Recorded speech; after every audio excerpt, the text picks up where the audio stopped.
Today, you will learn how to negotiate at a top 1%. Gary Vee ripping off faces, all world level on marketplace platforms, specifically Facebook Marketplace, but of course not limited to OfferUp, Craigslist, Kijiji, others. They all work the same marketplace platforms like that. What you will not learn is what to offer specifically. I tell you how to frame offers, things like that, but not specific prices to buy, what items to buy, how to resell, how to negotiate leads on paid ads, because that's a different process. All of that is on a free phone flipping course on my channel. It applies to flipping pretty much anything. If you want to check that out, it's completely free, linked below. But that's not the point of today's video, whether you check it out or not. I'm going to be teaching you how to negotiate like a pro on Facebook Marketplace. For context, I've sold over 1,500 electronics. I'm a full-time electronic and phone flipper. I do over $10,000 in profit a month. And Facebook Marketplace has been my bread and butter. It's where I started. As you can see, I have all these reviews from just buying so much stuff over time on Marketplace. It's the thing I have really excelled in, I would say, outside of anything else, any other aspect of the business. It's what got me going. I'm just going to pay it forward a little bit today. We will be getting to a Gary Vee level. If you haven't seen any of the Gary Vee garage selling videos or Trevor Wallace's, I believe this dude's name is Trevor Wallace, a little skit on it, you should go check that out real quick. That's your homework for after this video, but that's pretty hilarious, and I'll kind of be getting into that today. So you're basically going to become Gary Vee. I'm not even the biggest Gary Vee guy, but everyone knows that one guy who is. So quick little tip. If you're on Marketplace, I always like to just change the custom buyer message. And of course, this is different than negotiating, but it's just a really good frame, gets people more interested in you as a buyer when you differentiate yourself from the base message. So just go ahead and change the custom message. You can do that in the settings, whether it be on the app or computer. Just change it from, is this still available, to, I like to just add a little statement afterwards and say, I'm very interested and will pay cash today. That's just a quick pro tip. But first thing we need to understand here is just some foundational principles of negotiation. One of them being price anchoring. So price anchoring, according to ChatGPT, is a negotiation tactic where you set the reference point for the deal by being the first to throw out a number, usually much lower than what you're willing to pay. The human brain naturally compares everything to the anchor number. So even if the seller counters higher, the entire negotiation now orbits around your starting point instead of theirs. That was what ChatGPT said. I think that's pretty accurate. If you're not familiar with that concept, now you kind of have a base understanding of what that is. But now we get into the misconception of Facebook Marketplace. So the first offer we send is not the anchor. Whatever you send out first is not the anchor, because it's not the first set price in the negotiation. The seller sets the anchor with their listing price. And that's why I put this image in right here of this 16 plus. I just use an iPhone as an example because I buy a lot of iPhones. This $750 is the price anchor because that's what the seller set it at. It's not you coming in saying, hey, would you take 400? It's already done by them. This is the difference between paid ads when people come to you, and then you can offer based on what they fill out a form with or text you, whatever they have to sell. Completely different game. So as a reseller, or even just someone who's on Marketplace in general, trying to get good deals, want to improve their negotiation skills, you have to understand that's the anchor. And so everything kind of goes off of that. That's what they've valued it as in their head. Obviously, there's always usually a little bit of wiggle room, but for the most part, that's what you need to understand. That's the anchor. Understand this misconception. Now, I put a note here that outliers do exist. So for example, sometimes on Marketplace, you'll see a listing that's like $1 or $999, and people will say send offer in the description or taking best offer. That's obviously a different scenario, but that's probably less than 1% of listings. So we'll just ignore that outlier for this scenario and for the purpose of this teaching. Now we're going to do a quick pop quiz. So if you've been paying attention so far, which one of these is the anchor? Is it A, the $750 price point set by the seller? Is it B, our offer of 200? Or is it C, a response from the seller saying they do 250? Or is it D, none of the above? Let this sit for a second. The answer is obviously A, right? So price anchor, first price set, Price B would be our offer. Price C would be their counter offer. And D, none of the above, is just the classic standardized test filler answer that when you're taking those tests is somehow always right, but not today, not in my classroom. We're not doing that. So, all right, why does this matter? So why do you need to know this whole background price anchoring? Well, the likelihood of success is directly correlated to the anchor. By success, I mean you getting what you want at a price you want it. And so you can't control the anchor, which means you are inherently at a disadvantage because you can never set the anchor. So all their mental, as that ChatGPT definition said, is going to be set around what they price it at. Now, they might really undervalue it, which would then be an advantage for you. But in general, you don't get to set it. So I think anytime where you're out of control, and especially since people have a tendency to overvalue their things and try and get more, because people would rather, slowly take the price down than throw something up and realize, oh man, I could have gotten more for it. So understand just the basic human nature of that. Look at it from the perspective of a seller. That way you can understand things like that. But that being said, even if we're not in control of the anchor, it is still a player versus player game, meaning there's a winner or a loser. But in this case, we do aim to make it win-win, meaning you and the seller both exchange the item for a price that you're willing to sell and buy at. And it may seem trivial, but it has to be said to set the stage for the actual negotiation process, or else none of what I'm about to say will make any sort of sense whatsoever. So glad we got that out of the way. Let's go ahead and talk about the 5 tenets of marketplace negotiation. These revolve around shifting the power without them noticing. Those are 2 really key points. Obviously, there is a power dynamic. So much of negotiation is just human psychology. You basically have to trick people into thinking they're controlling the narrative because it is such just a power dynamic, but you can't let them know you're doing it. So it sounds like it's a really shady kind of process, but it's really not. This is just how we negotiate to make sure we kind of cut around all that unfortunate, annoying people's ego get in the way crap, so you can actually get some items you want to buy at a good price. I almost said devices because that's what I buy, but this works for anything. Obviously, people out there are flipping couches, they're flipping whatever. And a lot of people just use Marketplace and want to get good offers, use it frequently. Then this negotiation video is obviously for you as well. Tenet 1, we're going to be talking about the offer. And now this applies more to resellers, but it's good to know whether you resell or not. The offer should be based on the anchor.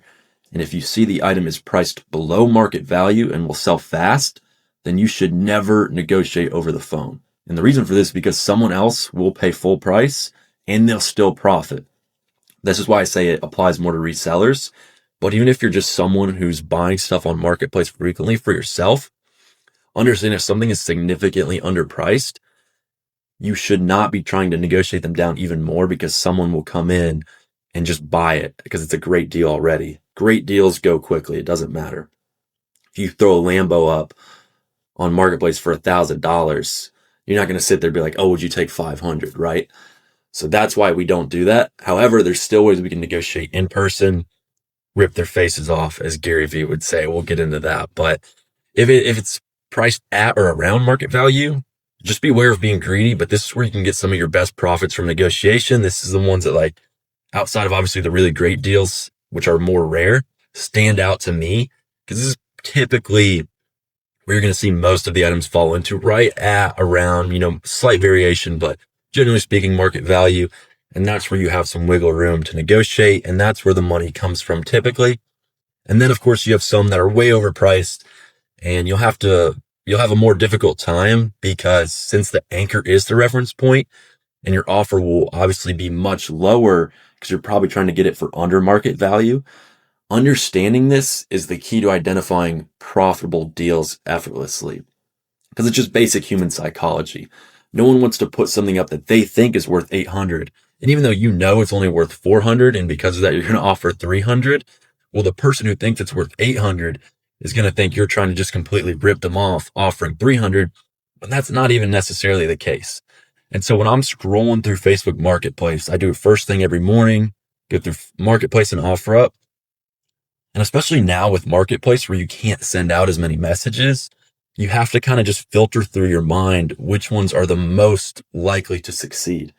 And so that's why I said at the start that the anchor, what did I say up here verbatim? Meaning you are inherently at a disadvantage. Likelihood of success is directly correlated to the anchor. So obviously, if it's really cheap, well, hey, if it's under market value, your chance of success is extremely high as long as you're the first one there and you secure the deal because you're willing to pay full price. And that's what they're looking for. So there shouldn't even be negotiation involved. If it's at market value, then this is a little bit lower chance of success, but you're going to probably be able to talk them down a little bit. And then way overpriced, you're just kind of screwed. But there's frames for all of this that you can still just give yourself the best odds of success no matter what, because of course you can't anchor it. So you have to just control what you can control to the best of your ability. That brings us right into tenet 2, which is framing the offer. This one's very important. I see people screw this up all the time. Back when I used to sell on Marketplace, this just like drove me insane. And so I have that perspective of a seller to know what works well. And I've also just sent so many different messages as a buyer. You kind of over time just understand which ones are bringing you a better response, more intrigue from sellers, more willingness to work with you. And it basically comes down to the simple power dynamic. I always just do a would you question. So I ask, would you take 200? I will buy today. Would you be willing to do 200? 200 is just like a base reference point for this. Here's a bonus one. I do if, would statements. So if I was able to do cash today, would you take $200? If I drove to you, would you take 200? If I was able to meet at 4, would you take 200? And you can also pair a couple of these together. The big one is just cash today, money, speed, location, and then time. So sometimes you can even pair a couple of those together. I would be like, hey, if I could do cash today and meet you at 4, would you do this? So it's all about just giving yourself a little bit of leverage. If you have anything that you can use it. There's no reason not to, because if you're trying to get a better deal, you have to find a way to somehow give them some sort of value back if and when you can. And so that's what I like to do. I also just like to follow up the question with a statement, just like restating your intention. Obviously, I find that works pretty well, and it's better than a lot of these examples of what not to do, which are absolutely awful. I mean, probably the biggest change you could have if you changed nothing else about how you're negotiating on Marketplace would be to just stop doing these bad examples and just stay with the green statements here. So what you should not do, and I've seen all of these many, many times from people, and this is why it's actually so easy to beat the competition on Marketplace, especially if you're fast, because people just don't know how to negotiate. They don't know how to communicate clearly. People will just respond to your listings and say like 200. Like it's so low effort. I just almost ignore that, especially if it's a price I don't want to take. I'm just so much less inclined to even respond to that. Let's say like, obviously the person might not want to take 200 either way, but at least you give yourself a chance for a response. Because if they say, I don't know if I could do that, you at least get in the whole counter offer game, which we'll get into. You're so much more likely to just get left on red or come off as rude and not have the person want to deal with you. Again, the very beginning, the reason we ask questions is to kind of hold them above still. They have the power at the start because one, they have the item you want and they set the price. So you have to slowly get in there, but you can't just go for it right away. So get your foot in the door by having a question, then getting a response. Getting a response kind of shifts the balance a little bit of the whole power dynamic because now they've shown intrigue in you, at least enough to give you a response. Now, what that response is can differ. Sometimes it's just laughy faces, people telling you to get lost, but that's just part of the game. Negotiation it's going to be a numbers game for deals. This isn't like some black hat method for you to just automatically close every deal ever, but it's good principles and tactics to greatly increase the number of deals you do close on average. So another one would be like, let me get it for 200, bro. Saying let me get it, terrible. Will you do 200? This is not as bad because it is a question, which is still better than making a statement. A statement makes it come off almost like as you're entitled a little bit.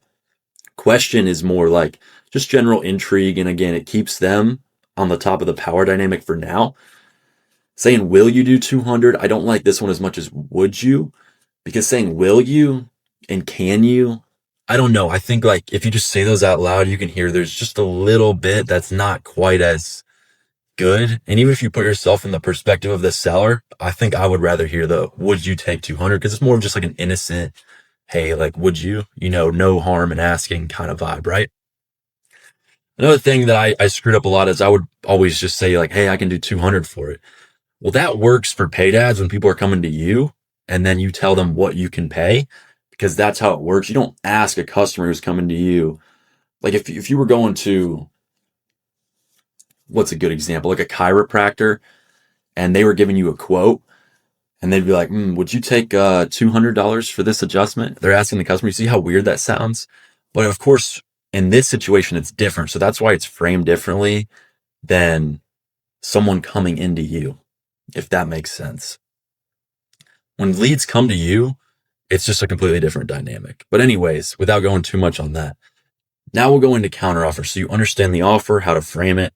Now you kind of get into some back and forth. So in a situation where you're sending an offer over the phone, you should expect a counteroffer. Now, this isn't always the case, but often it is. And therefore, you should always start with a lower offer to leave room for the counteroffer. Again, it's all psychology. So people feel good when their offer is accepted, regardless of if it was the anchor or not. Let me think of an example for this. Let's say you're buying an iPhone that you normally sell for 300. They have it listed for 300. So you offer 200. Maybe they counter with 250. Now, I would still take a $50 profit on a phone. That's kind of the lowest I would typically go. But I wouldn't stop at 200. Like I would still, just because they gave me a price I would take it at, doesn't mean you should stop there. So if that makes sense, I'll kind of continue with some examples here. Now, this is where things do become more nuanced. It all stems from what you offered originally and what you're willing to pay. So in that same example, if we accept the counteroffer, we would be buying it at 250. I would not do that. Now, like I said, there's small exceptions. If we offer 200, they're like, could you do 210 or 220? I wouldn't get greedy. So just take it there. Especially if you're making good money and already, don't be greedy. Just take it. That's fine. You could even try, I wouldn't even try knocking them down in person again. Just take it, take your money. Congrats. You close the deal. Now there's a couple options here if you're not going to accept the counteroffer, which I don't think you should typically. Counter the counteroffer, or you can stand your ground, kind of a chess match style. Example would be counteroffers $250 on a $300 item. To counter the counter, you could say, how about 220? Or you could say, I could do 220. And I think statements now work here because the ice is broken and the power structure is more balanced, because now they're asking you what if you would take this, right? So they're almost sending you an offer. When they send the counter offer, that whole power structure is completely broken and you guys are on even terms. And so that's why you want to just give yourself the best chance to get to the counter offer. And it won't even always go here. Sometimes they just accept the first offer, right? But it's just a pipeline of things that happen, and you want to give yourself the best chance at each stage in the negotiation process to make as much as possible. And this is why it's all scripted out to work this way. Now, you could counter the counter offer. I prefer to actually just stand the ground, and I would be like, 200 is all I have. Sorry. Doesn't mean it's all I have literally like in my entire bank account or savings. It's just all I have for that item. So I say that sometimes, or I would say 200 is the best I could do. I can meet now with cash though. So again, using the little leverage I have, if I have any, I like to throw it in there because it helps. Just use what you have. And I do like to typically stand my ground on the counter offers. I try not to get too greedy, but just understand that a lot of people will still bite if you stand your ground. But even if they don't, I could just go back into another counter offer to their counter offer later. So there's pretty much no downside to doing this. I put an example here. This one was actually from today. So I asked this guy if it was still available. It was a VR headset. He said, yes, it is. I said, would you take 200? He said, I do 250. I said 200 would be my best. And then he said, thanks for the offer. So he declined it. So he wasn't going to take 200. Well, I said, how about 220? We call it a deal. He said, yeah, I'll do that. This is pretty standard. But again, it's just going through the steps. And that's why I say there's really no downside to standing your ground, because you can always come back with that counter to their counter offer. Pretty much always. There's no reason it wouldn't work. Now, it doesn't mean they're always going to accept it, but it's not like they won't entertain it, you know? Sometimes this process repeats. So of course he could have been like, how about 240? And then I would probably just walk away again. There's very rare instances where you should be countering back and forth like 3 or 4 times. I would say honestly like once or twice max. For some reason it happens to repeat. Some people are going to try and get you down to the last dollar. Most of the time with those people, if you just walk away, they'll come back. That'll get us into Tenet 4, which is there's almost no disadvantage in my experience to declining the first counter offer. Okay, so that was kind of what I was saying. But in terms of Tenet 4, you have to be willing to walk away. So first of all, don't walk away from a profitable deal. Let's say you always are willing to take a $50 profit. Like in my example, I'm willing to take a $50 profit. So I wouldn't just walk away from a $50 profit. If he's firm in that 200 to 250 example, and I'd say I said, best I can do is 200. He's like, oh, I'm sorry, man, I can't. Then I came back in. It's like, okay, how about 220? I can meet with cash today. He's like, dude, I can't do less than 250. Well, you don't walk away from that because you're still making money on that. Like I would make $50 on that. I take deals where I make 50 or more. Therefore, I would just agree to it. He wins, whatever. Not going to die on the hill of every dollar. The point for me in my business is to make money. So if you're a reseller, that should be your goal too. You know what your minimum profits are. If you're reselling stuff, you should know what you're going to make on it before you even buy it. So it's kind of just a done deal of what you've made when you buy the item.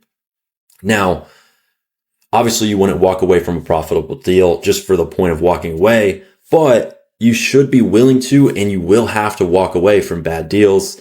You can also bluff, as I showed in Tenet 3, but you do need to be ready to walk away and stand firm at where you draw the line. And I have a good example here. And the great thing about walking away is a lot of people will still come back. And I'll show you how to frame this to make sure people do that at the highest percentage possible. Of course, a lot of people who decline will also just walk away. It's just kind of how it goes. But a fair amount of people, especially if that item's been sitting up on Marketplace for a while, eventually they're going to get tired of waiting and they're going to just come back to you and sell it. So here's an example where I asked if it was still available. He said yes. I asked if he would take 140. He said no less than 180. I said, I don't think I could do that. Sorry. Then he comes back with 150. So he basically is countering for me. And I was willing to do that. And I even knew I had leverage in this position. So I said, I'll do that if you can meet me at this location, which is a location close to me. So I knew I had him. It's all about just kind of reading your opponent, I guess you could say, understanding the psychology of making deals. And that's where this stuff really comes into play. This is stuff we've talked about. And I want to throw Trump's Art of the Deal in here, regardless of what you think about him. Really good book on negotiating. One of the best I've read. This kind of gave me a ton of perspective on this whole market because I think it works really similarly. Obviously, he was doing real estate deals, but it's just human psychology, person to person. And I thought this was a really good infographic. Start with extreme demands. Leverage is everything, like I talked about. Try to control the narrative when you can. Create urgency. So I always like to say cash today, cash today. That gets people going, and that's good leverage. And then, of course, be willing to walk away. It says on the bottom, this might be the most important one. Trump says you should always be ready to walk if the deal isn't right. That kind of attitude makes your position stronger and keeps the other side guessing. So it's all about making your position stronger, changing the power dynamic, because, of course, you come into it from a very weak position. That's what makes it so difficult to negotiate on Marketplace. But if you understand the tactics, you can greatly strengthen your position. He also had this tweet, Negotiations 101. The best deals you can make are the ones you walk away from and then get them again on better terms. So I'll talk about how this works, some specifics you can apply. One is to walk away politely. So example, I would just say, that's more than I can do, but thanks for your time. If anything changes, let me know. And 2, they will let you know. So oftentimes this works great for the ones that are overpriced. So those really high anchors that I see, for my example, if I see a phone that's like $300 overpriced, I know it's not going to sell. So I'll just be polite. And of course, these people are always super arrogant about what they think their phone's worth. Few days later, after I was super nice, no one's offered them better than what I did. Then they hit me. I'm like, hey, you still wanted to buy it? And then they'll sell it to me. So I can't tell you how many times that's happened. Well, these are the same people that'll be sending the laughy faces, telling me to get lost. And then of course they'll be right back in it. So there's definitely a correlation to people who, it's just arrogance all around the board. They, one, incorrectly price their item, which is fine. It could be ignorance, but a lot of times it's arrogance. They just, for some reason, have some sort of ego attached to their material possessions. And then they just reject anyone who offers something that's way out of the realm of what they think it's worth in a very rude way. So there's a ton of correlation there. That's why when I'm just like picking out deals on Marketplace, even though I recommend sending as much as possible with the new messaging limits, I try and just look for the best ones based on anchor pricing. That being said, I'll still try to message all the listings that I can before I hit that limit. So I'll backfill with some of the worst ones because of those, the way that works. I just, obviously you want to prioritize towards the good ones first. And then before you hit your limit, just send them to the ones that aren't so good in that order. But again, this only works if you are polite and respectful, even when they're not. And they won't be, because like I said, there's a huge correlation to how these people act. And walking away does not equal shutting the door. Just leave it cracked just enough so they can open the door and yell down the hallway before you're gone. So if you've seen any movie scenes like that, walks out the door and then girls screaming back for him or whatever, come back. That's basically how this works. So understand that. Be willing to walk away. A lot of times it'll just end there, but leave the door cracked so they can come back if they want to. A lot of times they will come crawling back. Tenant 5 in person. So here it is, the moment where you become Gary Vee. Now, I'll say this super honestly. It'll feel really uncomfortable and you don't have to do this. You should not be a dick. Obviously, this is for educational purposes only. I will say this, it does work extremely effectively. And I've negotiated in person all the time. I don't do it as much, and I especially don't do it for people who come to me through inbound leads, whether it be a Facebook or Google ad, because I find that really unprofessional as a business to then try and negotiate with a customer after we had agreed on a price and I made them an offer. That's obviously super unprofessional. But Facebook, it's not a very professional platform. It's just meeting up with people, negotiating in person. So for the longest time, I was only buying on Marketplace and I was selling back to Marketplace. So I had a pretty good perspective on how the platform works, how those kind of negotiations go down. Basically, before I'd hand over the cash, and I usually had it in my possession because I'd been inspecting it to make sure there was no issues, things like that. And there's like a degree of power shift in that as well because I have the item and the cash. Not that like, I don't know what that stems from. Maybe there's some weird situation where I could run off with it, but there is something to that. And I always just ask, or at least I used to do this when I was back on Marketplace a lot more. I would say, would it kill you to take 160 for it? Say I was buying it for 200. And that's the best frame to use. I wouldn't be like, would you take 160? I would say, would it kill you to take 160? By far the best frame I've used. I would say generally it works better on women than men as well. And certain people, like a certain type of person more so than others.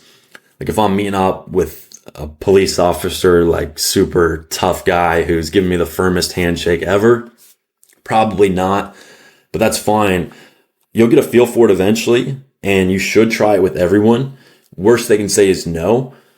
Do not be some cocky douchebag with a smirk that looks like a predator from the start. You know those dudes that look like sharks? I put a picture of Uncle Ian from Alvin and the Chipmunks because like we've all seen these people. They come in like blood in the water. It's almost like they get off a little bit on trying to rip people off and then walk away with like a smile on their face. It's not really what it is. I'm just like kind of innocently asking if they would, and they can always say no. So I don't think it's some sort of heinous thing. Obviously, maybe there's a little bit, and I know for me it was uncomfortable too, trying to negotiate in person after we'd already agreed on a price. I'm not saying it's the best thing to do. I'm just saying it works. I've done it before. And I don't think there's really a moral issue for trying to get a little bit better of a deal. It's up to you at that point. I'm just letting you know this does work. And if they say no, just ask again. But go up $10, $20. So I would say How about 180? If they say no, I might be like 190. And if you frame it nice, you've been polite the whole time, you have a smile on your face, it works. Yes, you'll be that guy. You're not going to be the Uncle Ian type, but it's not something people love. That being said, if you're polite and friendly, it doesn't have to be this horrible, heinous action. So you decide how you want to do it. Don't be like the shark, blood and water kind of guy. Just be the innocent, hey, would you be willing to take this? And I just really don't see any issue with that whatsoever. So again, that works really well. I would say I was probably making money on about an extra 50% of deals, sometimes upwards of $50. I know there was one that was $550. I asked the girl if she would take $500. She was willing to do it. So if not, I could have been $520. And the reframe for the whole mental aspect of it, because it was hard for me as well to do this at first, because I just think of the guys that do this and are really rude about it. Just think about it like, okay, it takes 3 seconds to make $10 to $50 by asking a question, and they can just say no. And of course, I put a note here because if you're selling items on Marketplace yourself, please do not fall for this. You now know, like, these tactics, like we all probably dealt with these people before. If you sold on Marketplace, you should just say no. For some reason, in person, it's way harder to say no over the phone. I can't tell you how many times someone's been all firm and tough over the phone. Then I meet up with them in person and I ask them to take a little more off, and they do.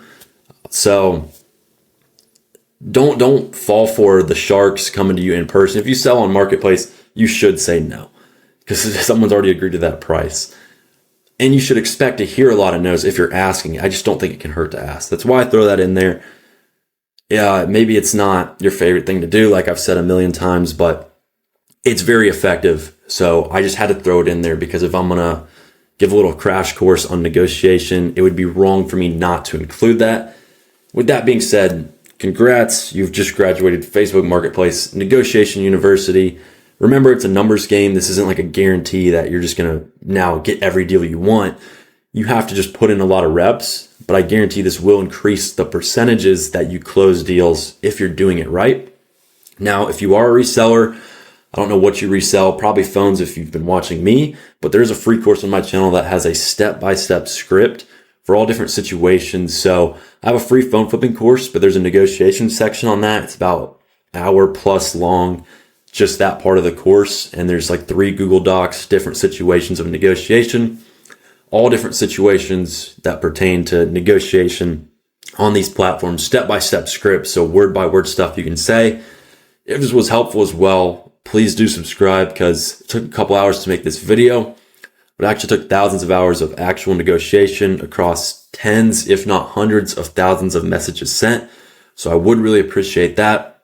Again, check out the free course. It took me a ton of time to make that as well. It's in the link in bio, and I'll see you guys in the next one.